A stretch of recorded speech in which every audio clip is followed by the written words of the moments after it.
Halo, Assalamualaikum warahmatullahi wabarakatuh. Selamat datang di episode terbaru lagi, tepatnya di tanggal 29 November gitu ya. Kemarin kita udah podcast gitu ya terkait prediksi 10 kemenangan di 10 provinsi, dan ternyata semuanya win rate-nya 100%, semua prediksi tertebak dengan baik berdasarkan analisa yang dilakukan oleh teman-teman ngobrol pemerintahan. Ya, tepat di hari ini kita coba mengangkat isu terkait hitung cepat Pilkada Gubernur DKI Jakarta 2024, yang dimana pasangan Pramono Anung dan Rano Karno mengklaim kemenangan satu putaran, sedangkan pasangan RK Suswono mengklaim akan terjadi di 2 putaran karena suaranya tidak mencapai 50% gitu ya, berdasarkan aturan dari KPU. Ya, pada 28 November gitu ya, tepatnya kemarin, pasangan nomor urut 3 Pramono Anung dan Rano Karno mendeklarasikan kemenangan mereka dalam Pilkada Jakarta. Pramono Anung menyatakan bahwa berdasarkan data internal dan dokumen C hasil KPUD Jakarta, mereka telah meraih lebih dari 50% plus 1 suara, sehingga berhak menang satu putaran sesuai ketentuan Undang-Undang Nomor 29 Tahun 2007 tentang Pemerintahan Provinsi DKI Jakarta dan Undang-Undang Nomor 2 Tahun 2024 tentang Provinsi DKI Jakarta atau KPU gitu ya. Ya, namun klaim kemenangan ini menuai berbagai tanggapan gitu ya dari para pengamat politik gitu ya, dari berbagai macam survei juga gitu ya, mulai dari Litbang Kompas, Poltreking, MCS, MRC memang menunjukkan bahwa Pramono unggul gitu ya. Akan tetapi masih ada margin of error gitu. Jadi ini masih sesuatu hal yang masih menunggu kepastian langsung dari KPU gitu ya.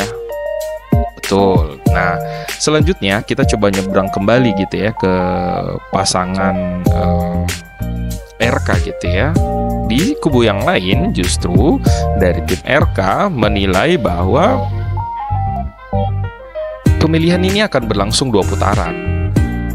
Kubu RK menyatakan bahwa tidak ada pasangan calon yang mencapai lebih dari 50% suara, sehingga putaran kedua diperlukan.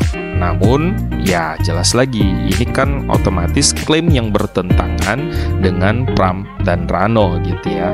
Jadi ini sesuatu hal yang menarik gitu ya terkait klaim kemenangan antara 2 pasang calon. Tapi sebelum kita melangkah ke klaim yang seperti itu atau menganalisa lebih dalam terkait klaim tersebut, ini saya coba sedikit menggambarkan juga dulu ya terkait apa sih yang terjadi di Pilkada Jakarta gitu ya. Selain ada klaim, nah yang kedua mungkin yang perlu kita tarik kesimpulan juga gitu ya, bahwa ya Pilkada Jakarta ini tuh bisa dibilang adalah cerminan Pilpres di 2029 gitu ya. Pilpres 2029 karena berdasarkan rekam jejak kayak Bapak Jokowi sebelum menjadi presiden itu kan ke Jakarta dulu gitu ya. Terus yang kedua Bapak Anies walaupun tidak sempat menjadi presiden tapi dia sempat menjadi calon presiden yang diusung oleh Partai Nasdem, itu pun berangkatnya dari Jakarta. Jadi emang Jakarta ini tuh bisa dibilang batu loncatan ya atau cerminan pilkada di tahun 2029. Menariknya lagi bahwa Jakarta ini tuh selain menjadi cerminan politik gitu ya di 2029, Jakarta ini juga tuh menarik ya dari sisi pasangan calon gitu ya. Kubu RK, terus kubu Pram dan Rano, dan kubu Dharmakun gitu ya. Yang menarik juga ini Dharmakun bisa mencapai angka 10%. Itu adalah surprising yang cukup menarik gitu ya terkait apa yang terjadi di Jakarta gitu. Nah, informasi terupdate juga ya terkait partisipasi pemilih di Jakarta ini ternyata cukup tinggi ya.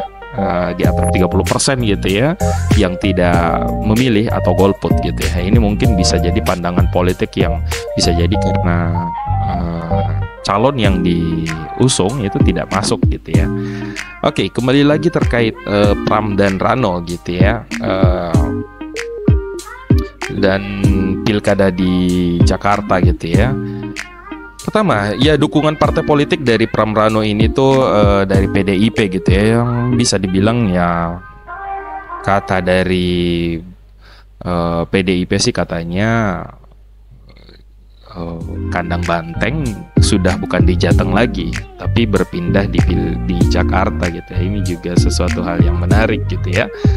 Oke, nah sebenarnya apa sih Pram Rano ini tuh bisa menang itu karena apa sih? Apakah efek Anies Baswedan gitu ya?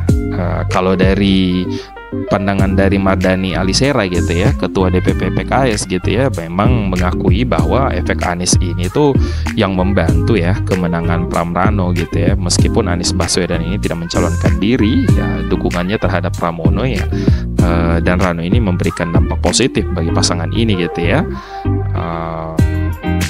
Terus beberapa pandangan pakar politik juga gitu ya, dari Igor Dirgantara gitu ya, menilai bahwa klaim kemenangan satu putaran Pram Rano ini sebenarnya belum realistis gitu ya. Menurutnya peraturan KPU nomor 6 tahun 2016 ini yang menjadi patokan gitu ya.